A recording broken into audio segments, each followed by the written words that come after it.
Look at our traditional leaders and the slave trade.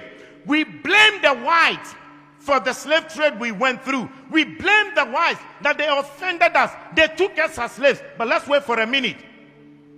Who sold the black man to the whites? Who sold the black man to the whites? Our own traditional leaders. The enemy is not outside.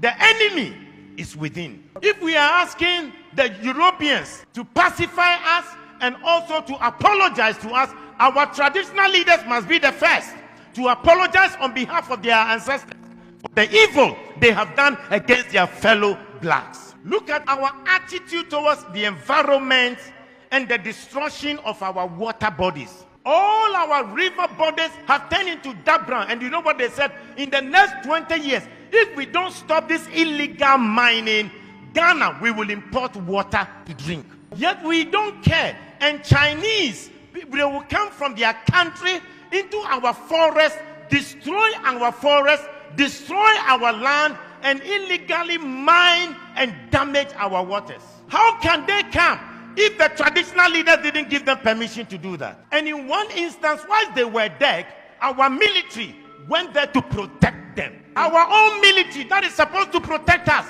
rather protected the foreigners to destroy our water and destroy our forest.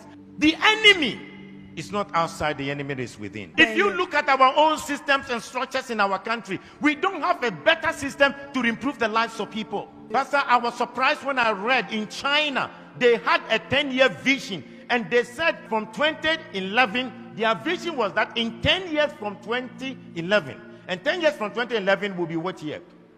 This year, 2021, that they will raise over 20% of the people to become multi-millionaires. Now in 2021, they have 1.8 million Chinese who are multi-millionaires in China, and they are between the age of 40 to 50 years. Multi-millionaires. The government intentionally decided that they will make sure they will have 20% of the population multi-millionaires. They also agreed that they will make sure that they will lift up the poorest of the poor, and they lifted 100 million people from begging to live a better life.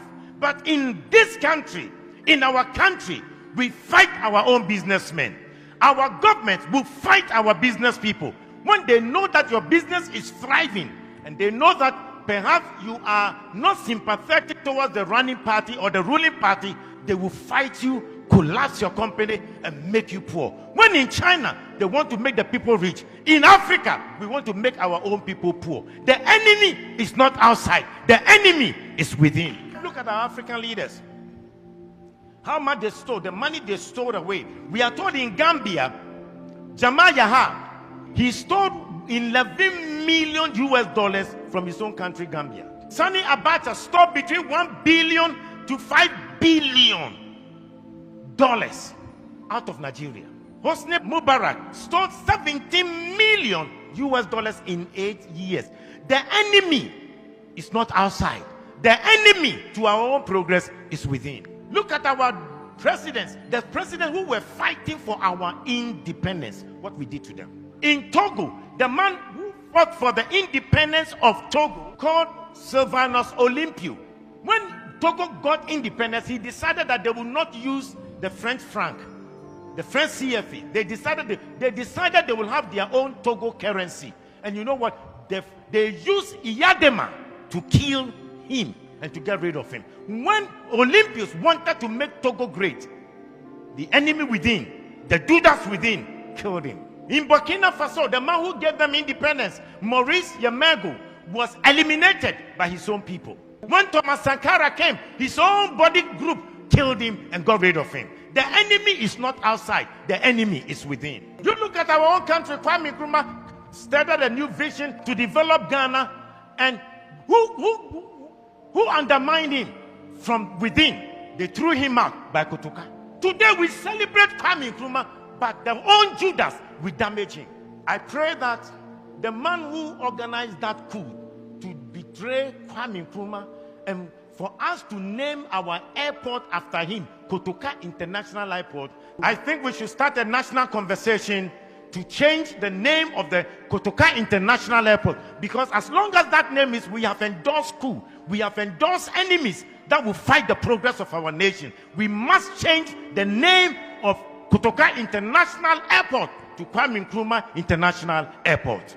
The enemy is not outside, the enemy is within. We need to ask God to give us a new character. Let's change our behavior and have new values. Because the person will be smiling with you, smiling with you, yet he will stab you at the back. How can you have a father who wants to destroy your life? Yet in Africa, we have governments that do not want to make the people or improve the lives of the people. When in overseas, their governments have created an environment for every citizen to be better. Why is it that our governments can't think about the welfare of the citizens? And we kill the businesses of our own people?